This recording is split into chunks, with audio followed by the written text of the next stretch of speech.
नमस्कार दोस्तों, इस वीडियो के अंदर आप देख रहे हो कि ये 2 3 4 व्यक्ति मिलकर के एक व्यक्ति को मार रहे हैं। क्यों मार रहे हैं, क्या कारण रहा, ये देखो इस वीडियो के अंदर दिख रहा है आपको। किसी के हाथ में लाठी है, कोई बाटे से मार रहा है, एक व्यक्ति को मारा जा रहा है। क्यों मारा जा रहा है, उसके पीछे का जो कारण है वो आपको इस वीडियो में बताऊँगा। लेकिन ये दोनों ही पक्ष, मारने वाले, जिसको मार रहे हैं वो मार खाने वाला और मारने वाले, दोनों ही पक्ष रावत समाज के हैं। और ये दोनों पक्ष आपस में लड़ रहे हैं। इसके पीछे किसी तीसरे का हाथ है, और जिस तीसरे का हाथ है वो सरकार द्वारा नियुक्त किए गए सरकारी कर्मचारियों का हाथ है। कैसे हैं और क्या कारण रहा है कि ये जो विवाद हुआ है उसके पीछे, वो इस वीडियो के अंदर मैं आपको बताऊंगा। लेकिन आपसे मेरा निवेदन है कि मेरा चैनल है किसान सुखराज रावत राजोसी के नाम से, उसको सब्सक्राइब करें और ये वीडियो आगे भी फॉरवर्ड करें। ये किरानीपुरा की संवत 2013 से 16 की जमाबंदी है जो इस वीडियो में आपको दिख रही है। इस जमाबंदी के अंदर काश्तकार हैं नंगा व दूधा, कज्जा, बज्जा, जोरा और हमीरा, लूम्बा, हरजी और दूल्हा। इन लोगों के नाम खसरा नंबर 940 इनकी खातेदारी में दर्ज है, जो आपको दिखाई दे रहा होगा। ये 2013 से 2028 तक इन्हीं की खातेदारी में दर्ज है। खसरा नंबर 940 का जो क्षेत्रफल है वो 4 बीघा 11 बिस्वा 10 बिस्वांसी है। स्पष्ट इस जमाबंदी में आपको दिख रहा है 2013 से 16 लिखा हुआ है, 2017 से 20 जो आपको इस वीडियो में दिख रहा है। अब गौर से देखोगे तो सारी चीज़ें समझ में आएगी आपको। मैंने हर जगह इस वीडियो के अंदर उन पॉइंटों को क्लिक भी कर रखा है जिससे आपके समझने में आसानी रहे। ये क्यों हुआ है, उसके बाद में क्या कहानी हुई है कि वो जो विवाद उत्पन्न हुआ और झगड़ा उत्पन्न हुआ, उसके पीछे का जो कारण है वो ये बता देते हैं आपको इस वीडियो में। ये जमाबंदी विभागीय कर्मचारियों ने बनाई है। मौका स्थिति और रिकॉर्ड की स्थिति दोनों सेम है इस रिकॉर्ड के मुताबिक। अब इस 940 जो खसरा है उसका सेटलमेंट होता है सन 1970-71 में। तो 70-71 से पहले जो रिकॉर्ड प्रचलन में था और जो 70-71 में प्रचलन में था, उसमें ये 940 खसरा नंबर जो ये मूल खातेदार है इनके खाते में ही है। इस रिकॉर्ड से ये स्पष्ट हो रहा है। उसके बाद सेटलमेंट होता है। सेटलमेंट के अंदर इस 940 के 7 खसरे बनते हैं, जो आपको मिलान क्षेत्रफल के अंदर बताया जाएगा। वे 940 के क्या क्या खसरा नंबर बने हैं और कितने कितने बीघा बिस्वे के हैं वो खसरा नंबर बने हुए हैं, वो भी आपको उस मिलान क्षेत्रफल की कॉपी के अंदर स्पष्ट लिखा हुआ है, जो इस वीडियो के अंदर आपको बताया जाएगा। पर इस वीडियो के अंदर ये सारी जमाबंदियाँ जो आपको दिखाई जा रही है, जिसमें ये 940 विद्यमान है या दर्ज किया हुआ है जिस खाते के अंदर, वो नंगा, दूधा, जोरा, कज्जा, हमीरा के नाम है और उस उनके भाई बंधुओं के नाम है। किसी तीसरे व्यक्ति के नाम नहीं है।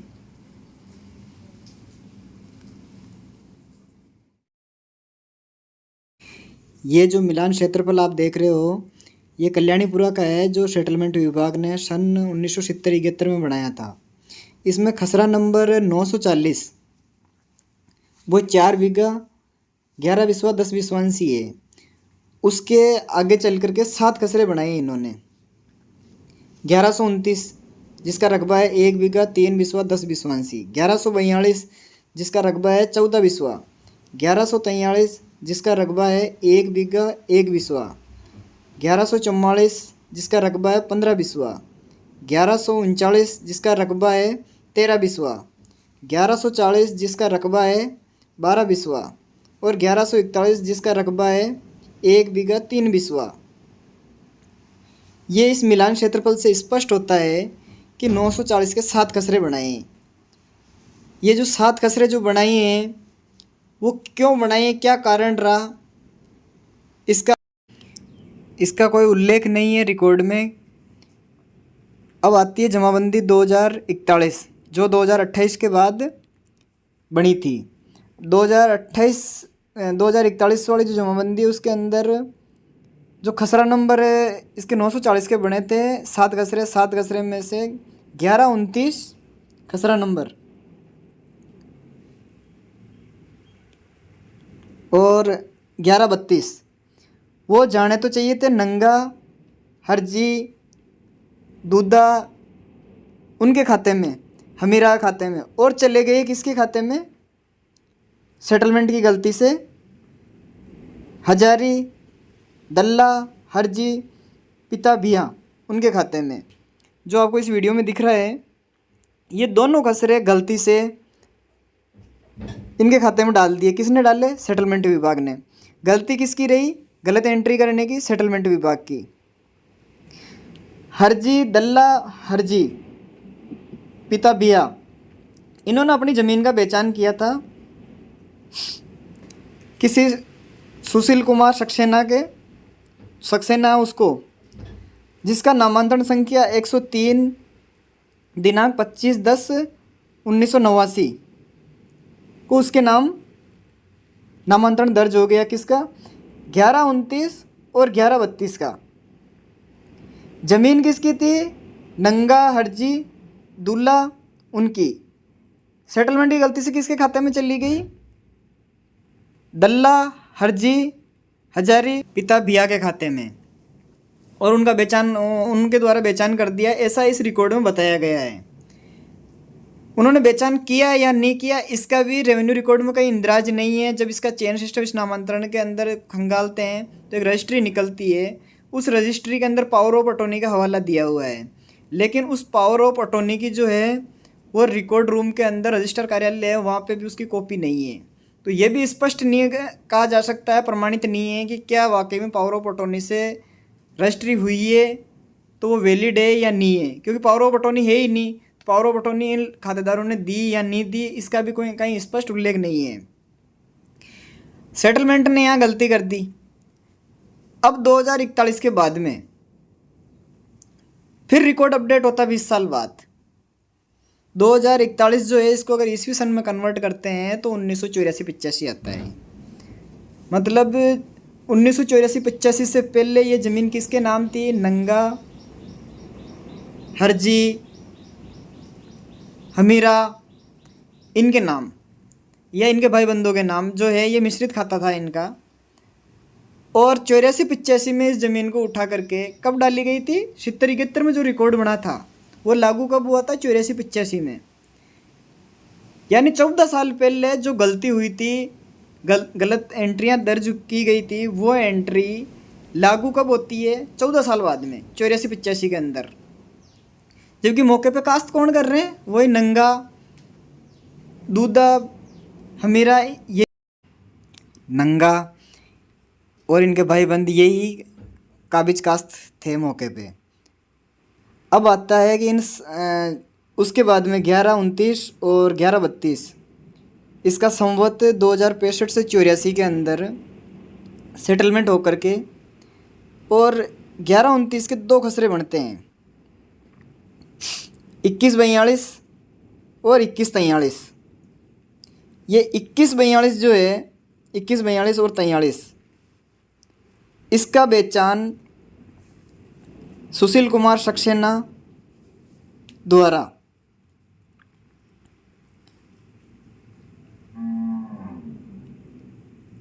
किसी अन्य व्यक्ति को बेचान कर दिया जाता है, जिसका नामांतरण 17/12/2020 को दर्ज हो जाता है। जबकि मौके के ऊपर ज़मीन पर कब्जा किनका? उन्हीं मूल खातेदारों के वारिसानों का है, नंगा, हमीरा, दूधा, इन्हीं के वारिसानों का।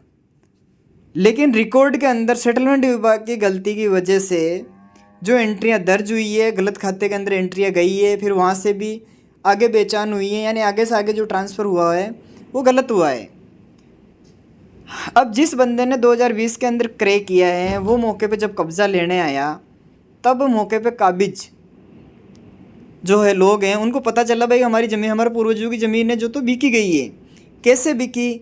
जब ये निकलाई तो पता चला कि ऐसे ऐसे गलत त्रुटि की वजह से ऐसा हुआ है।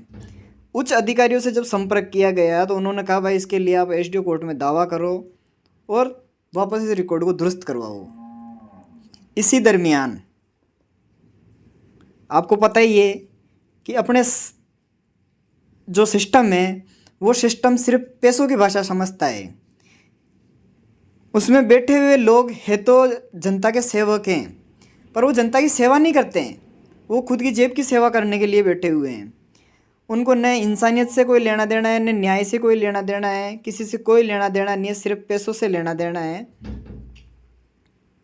जो कि इस घटित कृत्य से पता पड़ रहा है। पहली बात तो ये है कि खरीदार भी राउत समाज का ही है, उसको कम से भी कम नहीं तो जिनका मौके पे कब्जा था उनसे संपर्क साधना चाहिए था भाई कि देखना इस ज़मीन को हम लेना चाह रहे हैं, ये ज़मीन पे आप कैसे काबिज हो, क्या कारण है। अगर वो करता राउत समाज का ही तो ये राउत समाज के लिए एक मजबूती देने वाला काम था, इस परिवार को भी मजबूती देने वाला काम था, पर ऐसा नहीं किया है।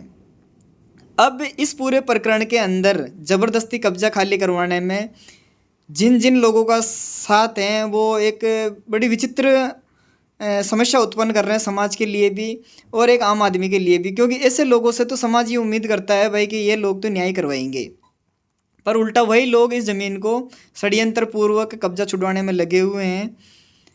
जब अभी जांच के नाम पर पता नहीं और कितना इस परिवार को प्रताड़ित किया जाएगा। इस वीडियो के माध्यम से जो दिखाई गई चीज़ें ये तथ्यात्मक है। आप लोगों से मेरा निवेदन है कि ऐसी घटना और किसी के साथ घटी हुई है तो सरकार से सवाल जवाब करें और एक संगठित होकर के इन कर्मचारियों द्वारा गलत किए गए प्रकरणों की सरकार के संज्ञान में डालें और विरोध प्रकट करें और रिकॉर्ड को सही करवाइए। अन्यथा आज यहाँ लाठी भाटे जंग चल रहे हैं, कल कहीं और चलेंगे।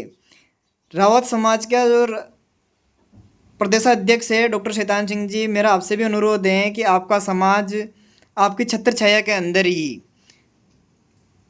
अंदर खोखला होता जा रहा है इस प्रकार, क्योंकि ये गलतियाँ जो है ये गलती की गई है प्रशासन द्वारा और इसका खामियाजा आपका समाज भुगत रहा है। जिस क्षेत्र की ये घटना है वो क्षेत्र आता है पुष्कर विधानसभा क्षेत्र। पुष्कर विधानसभा क्षेत्र का जो विधायक महोदय हैं श्री सुरेश सिंह रावत जी, आपसे भी मेरा अनुरोध है कि इस तरीके की जो घटनाएं घट रही है इससे आपका ही वोट बैंक कम हो रहा है और मेरा आपसे अनुरोध है कि ऐसे प्रकरणों के अंदर आप संज्ञान लेकर के उच्च अधिकारियों से वार्तालाप करके और न्याय दिलवाने की कोशिश करें। प्रति नकारात्मक यही इस विचारधाराएं लोगों के मन में उत्पन्न होती जा रही है। आप एक समाज सेवी हैं, ये आप भी जानते हैं और जनता की जानती है। आपसे मेरा यही निवेदन है कि इस प्रकरण में आप संज्ञान लेवें, क्योंकि पीड़ित पक्षकार को ऐसा महसूस होने लगा है कि आपका भी इसमें रोल है। और डॉक्टर शैतान सिंह जी, आपसे ये उम्मीद है कि पूरे समाज के मुखिया हैं आप, समाज में अगर किसी भी व्यक्ति के साथ अनहोनी होती है या किसी का आर्थिक शारीरिक गलत तरीके से शोषण हो रहा है तो समाज के सर्वोपरि व्यक्ति होने की वजह से आपकी जिम्मेदारी बनती है कि उस पीड़ित पक्ष का पक्ष सुने और वास्तविक जानकारी जुटाए कि मामला क्या है। और जब जानकारी आपके सामने आ जाती है तो आप उच्च अधिकारियों के समक्ष बैठ करके इस प्रकरण पे उचित कार्रवाई करवाएं। ऐसा अगर किसी समाज में और भी कई सारे लोगों के साथ ऐसा प्रकरण घटित हो रहा है, आपसे निवेदन है कि आप एक समाज सेवी है और इस प्रकरण पे पूरे पे ध्यान दें, इन प्रकरणों पे, क्योंकि ये सारे जितने भी प्रकरण है ये षड्यंत्र है और इस षड्यंत्र के पीछे जो हाथ है वो प्रशासनिक कर्मचारियों का, अधिकारियों को इन सब बातों का पता है। लेकिन समस्या क्या है, अपना समाज है, एक गरीब समाज भी है। दूसरी बात कि वो अशिक्षित समाज है। रेवेन्यू का जितना भी रिकॉर्ड चल रहा है, जो प्रचलन में रहा है पुराना रिकॉर्ड, वो सारा एक आम आदमी की समझ में आने वाला नहीं है, क्योंकि उसकी जो लिपि है वो लिपि ही आम आदमी को समझ में नहीं आने वाली, क्योंकि स्कूलों में वो लिपि पढ़ाई नहीं जाती है और न ही उसके आम जनजीवन में वो लिपि कहीं काम आती है। अतः आपसे मेरा यह निवेदन है कि मेरे इस वीडियो को अच्छी तरीके से सुने, समझे।